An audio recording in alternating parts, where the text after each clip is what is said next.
और मेरे लिए खुशी है कि थोड़े दिन के बाद ही रक्षाबंधन का त्योहार भी आ रहा है और आज मुझे एडवांस में माताओं बहनों के आशीर्वाद भी मिले। और ऐसे में देश के करोड़ों गरीब, दलित, वंचित, पिछड़े, आदिवासी परिवारों की बहनों को आज एक और उपहार देने का अवसर मिला है। आज उज्ज्वला योजना के अगले चरण में कई बहनों को मुफ्त गैस कनेक्शन और गैस चूल्हा मिल रहा है। मैं सभी लाभार्थियों को फिर से बहुत बहुत बधाई देता हूं। महोबा में उपस्थित केंद्रीय मंत्रिमंडल में मेरे सहयोगी हरदीप सिंह पुरी जी, यूपी के मुख्यमंत्री योगी आदित्यनाथ जी, मंत्रिमंडल के मेरे एक और साथी रामेश्वर तेली जी, उत्तर प्रदेश के deputy CM Keshav Prasad Maurya ji, doctor Dinesh Sharma ji, राज्य सरकार के अन्य सभी मंत्रीगण, सभी संसद के मेरे साथी, सभी आदरणीय विधायकगण और मेरे प्यारे भाइयों और बहनों, उज्ज्वला योजना ने देश के जितने लोगों, जितनी महिलाओं का जीवन रोशन किया है वो अभूतपूर्व है। ये योजना 2016 में उत्तर प्रदेश के बलिया से आजादी की लड़ाई के अग्रदूत मंगल पांडे जी की धरती से शुरू हुई थी। आज उज्ज्वला का दूसरे संस्करण भी यूपी के ही महोबा की वीर भूमि से शुरू हो रहा है।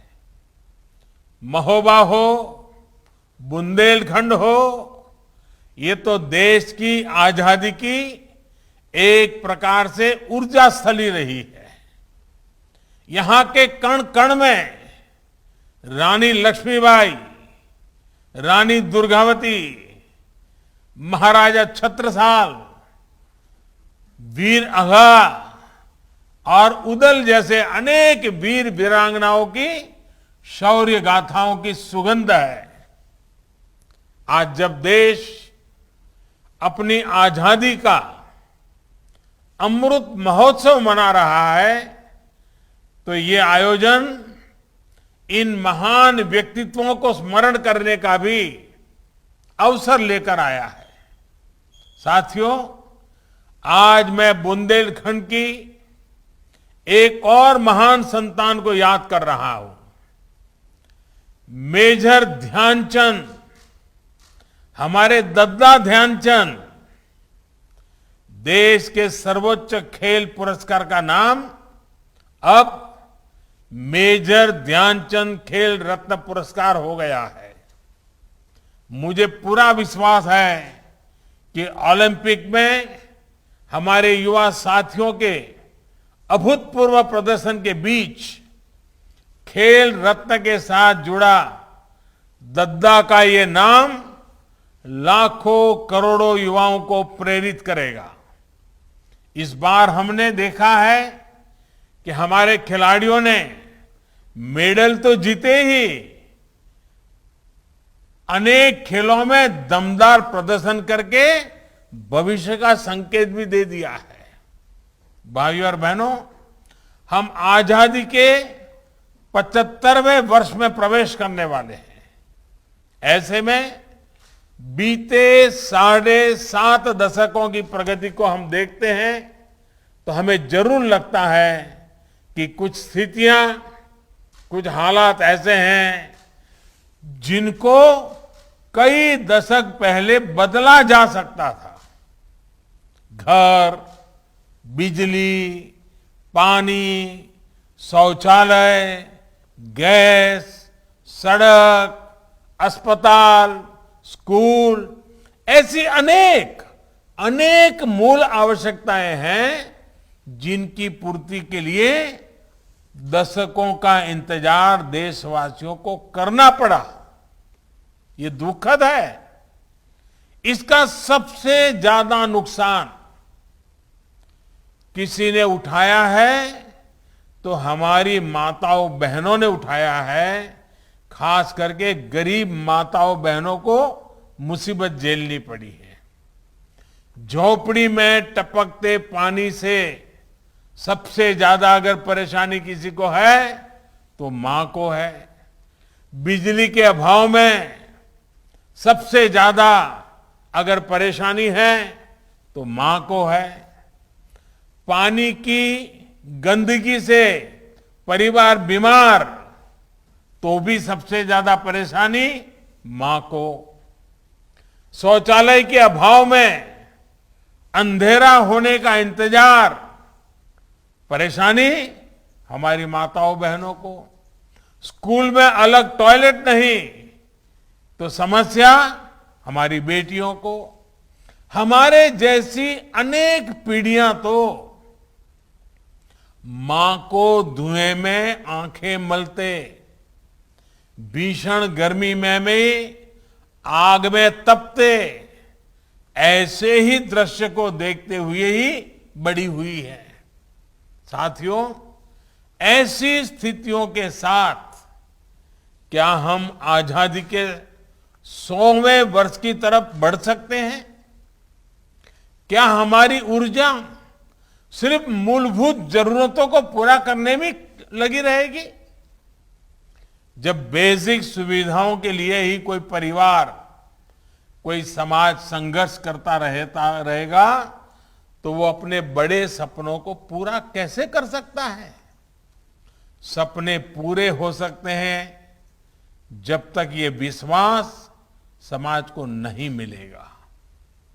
तब तक उनको पूरा करने का आत्मविश्वास वो कैसे जुटा पाएगा? और बिना आत्मविश्वास से कोई देश आत्मनिर्भर कैसे बन सकता है? भाइयों और बहनों, 2014 में जब देश ने हमें सेवा का अवसर दिया तो ऐसे ही सवालों को हमने खुद से पूछा। तब एकदम स्पष्ट था इन सारी समस्याओं का समाधान हमें एक तय समय के भीतर ही खोजना होगा। हमारी बेटियां घर और रसोई से बाहर निकलकर राष्ट्र निर्माण में व्यापक योगदान तभी दे पाएगी जब पहले घर और रसोई से जुड़ी समस्याएं हल होगी। इसलिए बीते 6-7 सालों में ऐसे हर समाधान के लिए मिशन मोड पर काम किया गया है। स्वच्छ भारत मिशन के तहत देश भर में करोड़ों शौचालय बनाए गए। प्रधानमंत्री आवास योजना में 2 करोड़ से अधिक गरीबों के पक्के घर बने। इन घरों में अधिकतर का मालिकाना हक बहनों के नाम पर है। हमने हजारों किलोमीटर ग्रामीण सड़कें बनवाई तो सौभाग्य योजना के जरिए लगभग 3 करोड़ परिवारों को बिजली कनेक्शन दिया। आयुष्मान भारत योजना 50 करोड़ से अधिक लोगों को 5 लाख रुपया तक के मुफ्त इलाज की सुविधा दे रही है। मातृ वंदना योजना के तहत गर्भावस्था के दौरान टीकाकरण और पोषक आहार के लिए हजारों रुपये सीधे बैंक खाते में जमा किए जा रहे हैं। जन धन योजना के तहत हमने करोड़ों बहनों के बैंक खाते खुलवाए, जिनमें कोरोना काल में लगभग 30,000 करोड़ रुपए सरकार ने जमा करवाए हैं।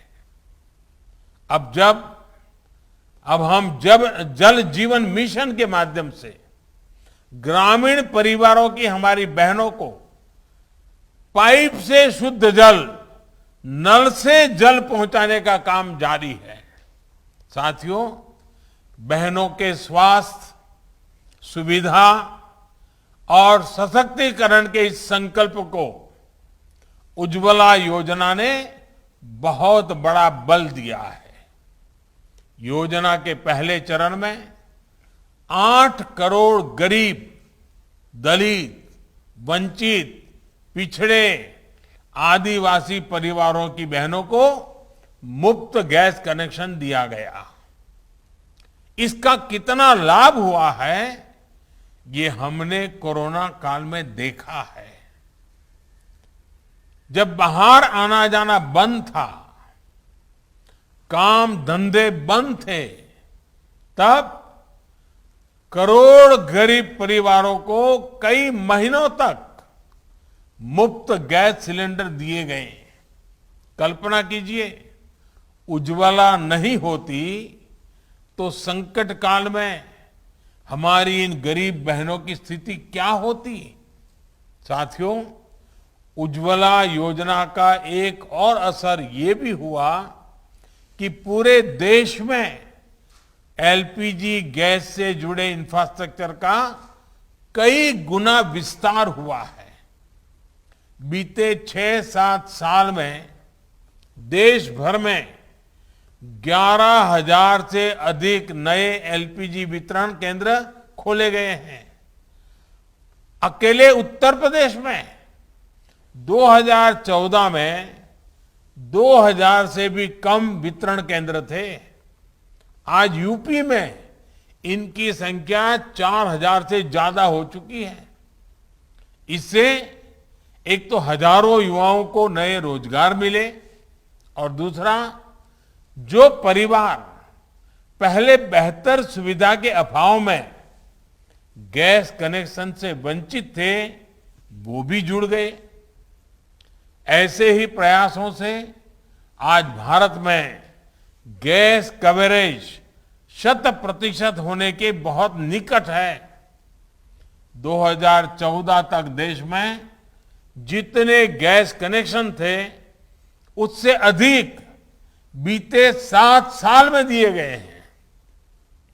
सिलेंडर की बुकिंग और डिलीवरी को लेकर पहले जो परेशानी आती थी, उसे भी दूर करने का प्रयास किया जा रहा है।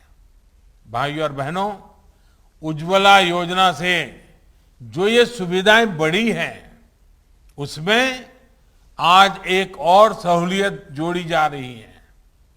बुंदेलखंड सहित पूरे यूपी और दूसरे राज्यों के हमारे अनेक साथी काम करने के लिए गांव से शहर जाते हैं, दूसरे राज्य जाते हैं, लेकिन वहां उनके सामने एड्रेस के प्रमाण की समस्या आती है।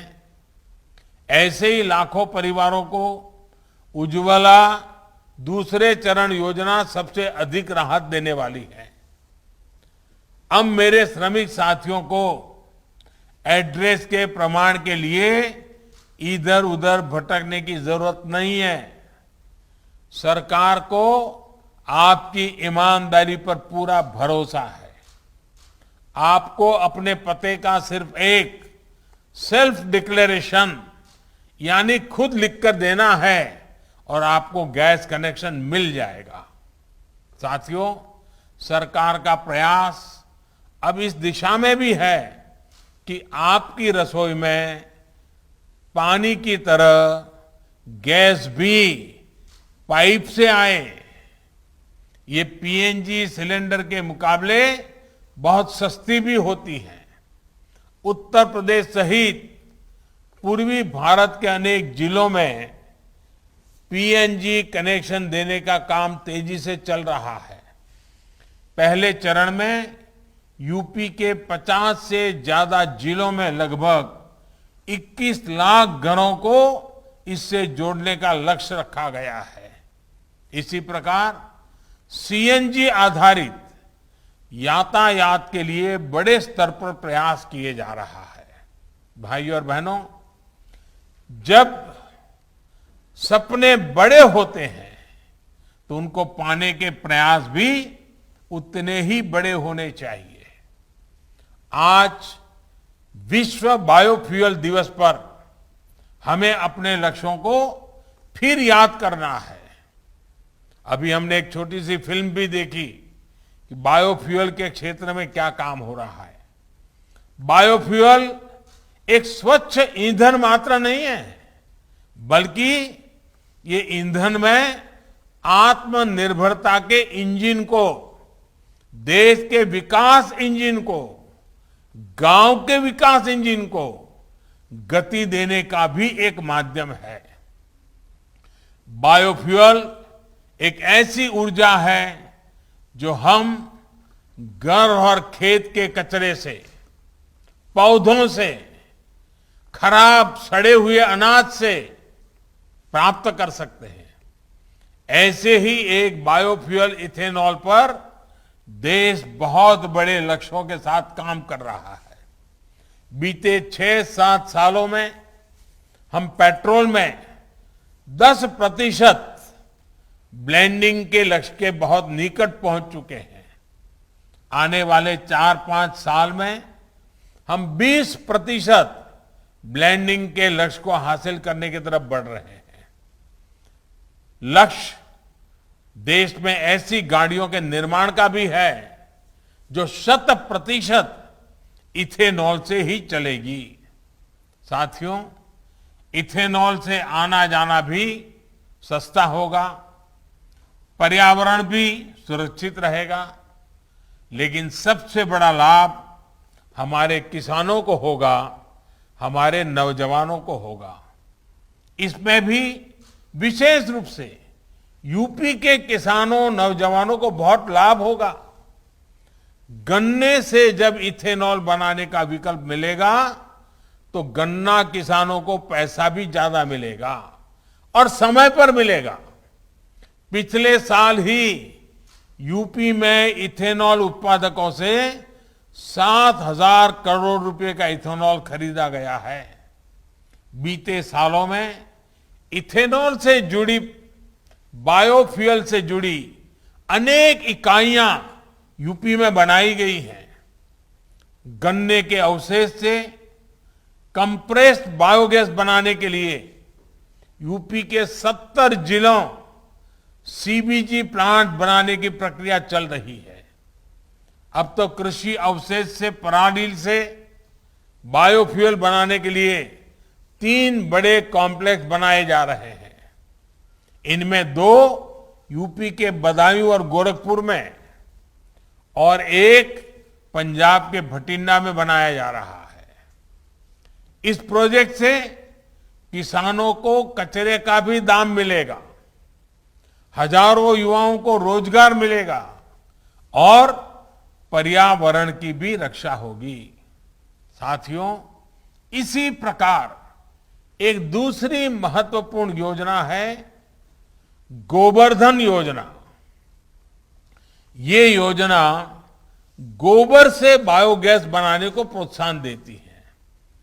इससे गांवों में स्वच्छता भी आएगी और ऐसे पशु जो डेयरी सेक्टर के लिए उपयोगी नहीं है, जो दूध नहीं देते हैं, वो भी कमाई करके देंगे।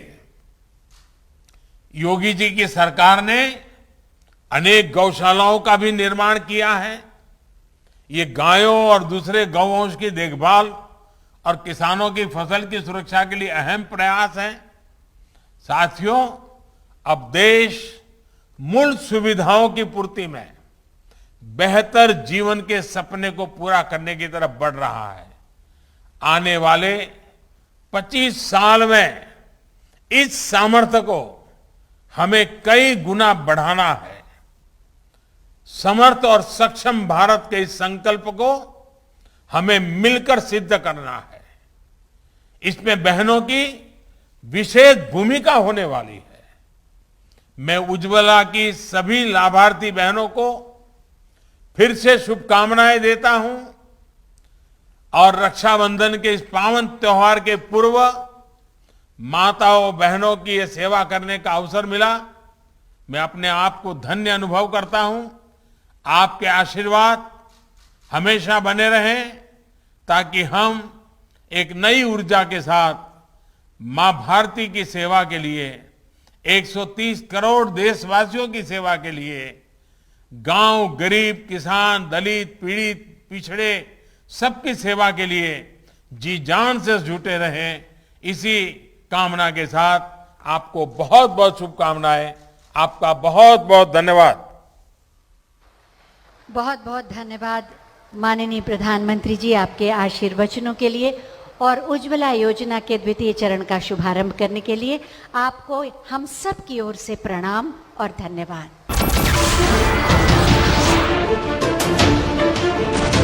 नमस्कार, मैं हूं मानक गुप्ता। अगर आपको हमारा ये वीडियो पसंद आया हो तो इसे लाइक और शेयर जरूर करें और हाँ, हमें सब्सक्राइब और फॉलो करना ना भूलें ताकि आप देश और दुनिया की कोई खबर मिस ना करें। तो जुड़े रहिए हमारे साथ और देखते रहिए न्यूज़ 24।